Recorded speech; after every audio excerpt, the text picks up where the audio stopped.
인내의 사람으로.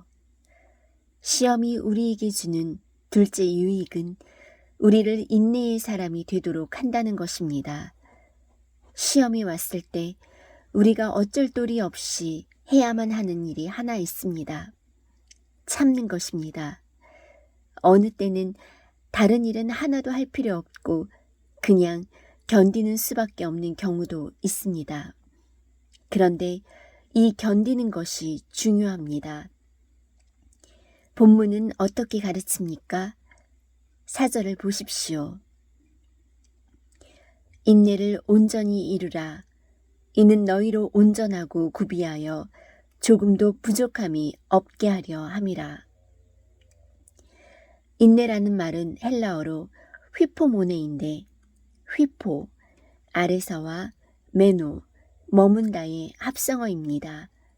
그러니까 원어에 입각해서 인내라는 말의 의미를 생각해 보면 인내는 우리를 짓누르는 고통스러운 환경에도 불구하고 계속 그 자리에 성실하게 머무는 것입니다. 사실 우리들 대부분은 시험을 만나면 인내하기보다는 회피하거나 서둘러서 일을 해결하려고 시도하다가 더 큰 고통을 당하기도 합니다. 앞에서 살펴보았던 아브라함의 사례를 다시 한번 생각해 보겠습니다. 아브라함은 하나님으로부터 아들을 약속받았지만 쉽게 얻지 못했습니다. 이때 아브라함이 잘 참았습니까? 우리 믿음의 조상인 아브라함도 참지 못했던 때가 있었습니다. 오랜 시간을 기다려도 아들이 태어날 기미가 보이지 않자 아브라함은 나름대로 생각해 보았습니다. 하나님이 아마도 본처인 사라를 통해서가 아니라 다른 사람을 통해서 아들을 주시려나 보다. 이것은 명백한 자기 합리화입니다. 아브라함은 하나님의 약속에 대해서 인내하지 못하고 사라의 계집종이던 하갈을 통해서 아들을 얻습니다. 그 아들이 바로 이스마엘입니다. 아브라함은 자신의 방법으로 아들을 얻는데 성공했습니다. 그러나 하나님은 그 아들이 약속의 아들이 아니라고 하셨습니다. 때가 되자 하나님이 약속한 아들을 주셨습니다. 그 아들이 이삭입니다. 그 후 이스마엘과 이삭 사이에 갈등이 생겨났고 지금까지도 아랍과 이스라엘 민족 간 갈등의 역사가 계속되고 있습니다. 아브라함이 참지 못했기 때문입니다. 제가 이스라엘 민족의 민담집에서 아브라함에 관련된 이야기를 읽은 적이 있는데 여기 소개하고자 합니다. 어느 날 저녁 무렵 아브라함이 텐트 밖에 앉아 있는데 저 앞에서 80세도 넘어 보이는 노인 하나가 아주 남루한 옷차림으로 다리를 절면서 다가옵니다. 얼굴이 초췌하고 비쩍 마른 모습이 며칠간 아무것도 먹지 못한 것 같았습니다. 그 노인이 아브라함에게 장막에서 하루 쉬어가도 괜찮겠느냐고 묻습니다.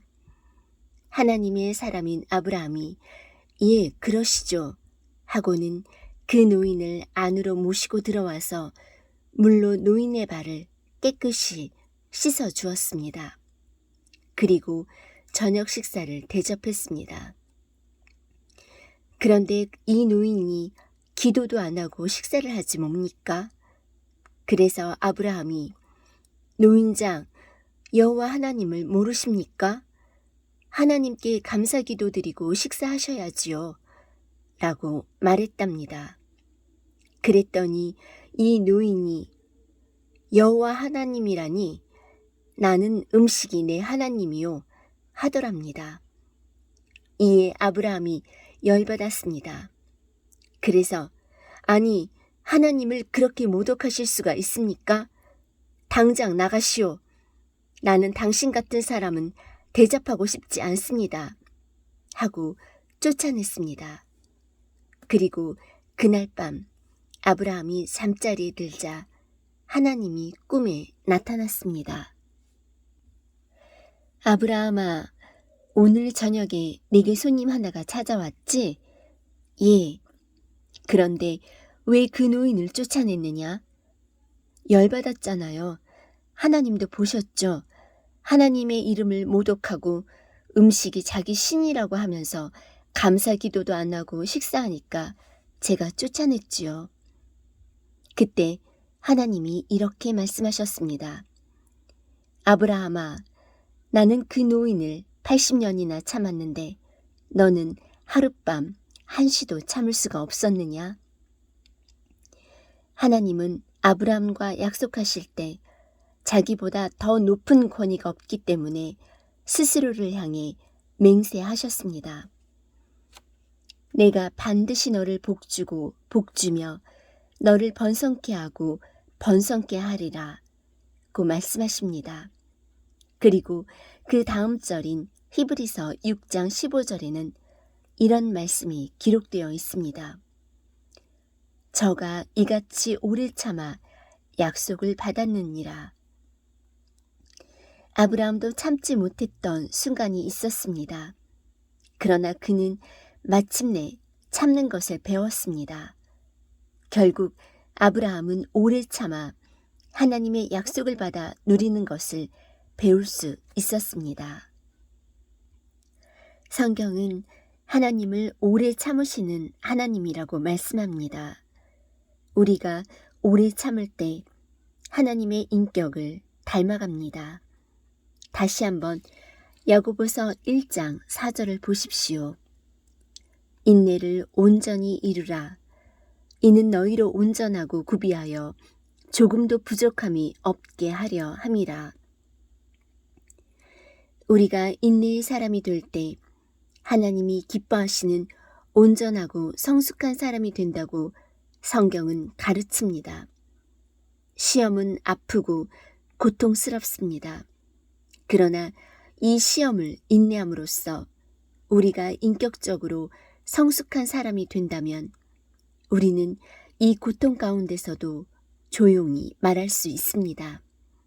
주님, 그러면 제가 기뻐할게요. 아프지만 기뻐할게요. 지혜의 사람으로. 시험의 셋째 유익은 그것이 우리로 지혜의 사람이 되게 한다는 것입니다. 시험 치르기를 싫어하는 학생치고 성적 좋은 학생을 본 적이 있습니까? 아마 없을 것입니다. 그러면 시험을 제대로 치르려면 무엇을 해야 될까요? 물론 공부해야지요. 그러나 그리스도인들은 공부하면서 또 기도해야 합니다. 어떤 기도를 해야 할까요? 시험지를 앞에 둔 학생이 이렇게 기도한다고 상상해 보십시오. 하나님, 이 시험을 안 치를 수 있도록 도와주십시오. 시험지를 앞에 놓고 시험 안 치르게 해달라고 하면 어떻게 합니까? 이것은 전혀 바람직한 기도가 아닙니다. 하나님은 우리가 시험에서 도피하는 것을 원치 않으십니다. 그렇다면 시험지를 앞에 놓고 어떤 기도를 해야 할까요? 하나님, 이 시험을 잘 치르게 도와주시옵소서. 지혜를 주시옵소서. 해야 하지 않겠습니까? 그것이 본문 5절 말씀입니다. 너희 중에 누구든지 지혜가 부족하거든 모든 사람에게 후히 주시고 꾸짖지 아니하시는 하나님께 구하라. 그리하면 주시리라. 하나님은 우리가 지혜를 구할 때 너무너무 기뻐하며 지혜를 주신다는 말씀입니다. 성경에서 지혜를 구하여 수지 맞은 사람 하면 누가 생각납니까? 솔로몬입니다. 하나님이 솔로몬에게 한 가지만 구하라고 했을 때 그는 백성들을 잘 섬기고 다스릴 수 있도록 지혜를 구했습니다. 그러자 하나님이 너무너무 기뻐하시면서 지혜만 아니라 명예도, 존귀도, 장수함도 주겠다고 하셨습니다. 하나님이 기뻐하시는 기도는 지혜를 구하는 기도입니다. 지혜란 무엇입니까? 저는 지혜는 지식과 다르다고 생각합니다. 지식은 책에서 얻을 수 있습니다. 그러나 지혜는 책에서가 아니라 삶을 통해서 얻을 수 있습니다. 지혜는 경험을 통해서 체득되는 것입니다. 그런데 경험하지 않고도 지혜를 얻을 수 있는 방법이 있습니다. 그것이 기도입니다. 기도를 통해서 우리는 지혜를 얻을 수가 있습니다. 하나님께 영광을 돌리고 타인과 나에게 유익이 되는 삶을 살 수 있도록 바르게 판단하고 결정하는 지혜, 얼마나 소중합니까? 그런데 오늘날 성경은 이 지혜를 구하라고 말씀합니다. 그리고 구하면 주시겠다고 말씀합니다. 하나님이 지혜를 주실 때 우리는 그 지혜로 시험을 뚫고 나갈 것입니다. 그리고 그 시험을 통과했을 때 우리는 주님 앞에 더욱 지혜로운 사람으로 서게 될 것입니다. 이것은 얼마나 놀라운 축복입니까? 초대 그리스도인들은 이런 축복을 체험했고 특별히 야고보서를 기록한 야고보가 그런 경험을 했다고 생각합니다. 성경에 여러 야고보가 나오는데 가장 보편적인 설에 따르면 야고보서를 기록한 사람은 예수님의 육신의 동생 야고보라고 합니다. 그는 처음에는 예수를 안 믿다가 나중에 회개하고 예수 그리스도의 충성스러운 제자가 되어 예루살렘 교회의 감독으로서 순환기의 초대 기독교를 이끌어가는 탁월한 지도자가 되었다고 합니다. 그가 참으로 지혜로운 사람이었다는 사실을 어디서 발견할 수 있습니까? 본문 1절을 보십시오. 야고보는 하나님과 주 예수 그리스도의 종 야고보라고 자신을 소개합니다. 그가 예수 그리스도의 동생 야고보라고 자신을 소개하지 않고 겸허하게 그리스도의 종이라고 표현한 것은 참 지혜로운 일입니다. 그렇다면 야고보의 지혜는 어디서 나왔을까요? 교회 역사를 살펴보면 야고보에게 낙타 무릎을 가진 사나이라는 별명이 붙었음을 알 수 있습니다. 그만큼 그가 기도에 힘썼다는 것입니다. 그는 기도하면서 하나님의 지혜를 얻었고 그 지혜로 순환기의 초대 기독교를 이끌어가는 탁월한 지도력을 발휘했습니다. 제가 미국에서 살 때 운전을 하고 가다가 자동차 뒤에 붙어있는 재밌는 스티커를 하나 본 적이 있습니다. 인생이 당신에게 레몬을 줄 때 그 신 레몬을 맛있는 레몬차로 만들어라. 우리가 쓰고 고달픈 인생의 고통을 경험할 때 그것을 아름다운 인생의 경험으로 승화시킬 수 있는 방법이 있습니다. 그것은 고통 속에서 기도함으로써 지혜를 구하는 것입니다. 그 지혜로 인생의 소중한 교훈을 배울 때 우리는 그 시험이 지나간 후에 더욱 지혜로운 사람으로 주님 앞에 서게 될 것입니다. 부서진 흙이어야 하리. 시험의 폭풍우 속을 지날 때 우리가 다음 두 가지를 잊지 않고 기억했으면 좋겠습니다. 시험을 통해서 받아야 할 교훈이 무엇인지 제대로 배우자는 것입니다. 로버트 브라우닝 해밀턴이라는 그리스도인 시인이 이런 시를 썼습니다. 나는 캐럿과 함께 1마일을 걸었다네. 그녀는 계속 떠들며 말했지. 그러나 그녀가 떠나간 다음 나는 아무것도 배우지 못했다네. 나는 또한 슬픔과 함께 1마일을 걸었다네. 그녀는 아무 말도 하지 않았지. 그러나 그녀가 떠나간 다음 나는 참으로 많은 것을 배웠다네. 우리는 쾌락의 잔치 속에서는 아무것도 배우지 못합니다. 그러나 때로 고통과 슬픔 속에서 인생의 소중한 교훈들을 배울 수 있습니다. 그 교훈을 배워야 합니다. 그러면 고통을 이길 수 있습니다. 둘째, 우리가 기도하면서 그 속에서 하나님의 손길을 체험할 필요가 있다는 사실입니다. 헨리 나우엔이 쓴 책 가운데 다음과 같은 얘기가 나옵니다. 성자처럼 존경받는 나이 많은 한 수도사가 정원에서 흙을 고르고 있었습니다. 그때 그 수도원에 들어온 지 얼마 되지 않는 조금은 교만한 젊은 수도사가 그에게 다가옵니다. 경험 많은 수도사는 후배 수도사에게 이렇게 말합니다. 자네 이 단단한 흙 위에다 물을 좀 부어주겠나? 젊은 수도사가 물을 부었습니다. 그러자 물은 옆으로 다 흘러나가고 맙니다. 물이 이 흙 속으로 스며들지 못하는구먼. 그렇지.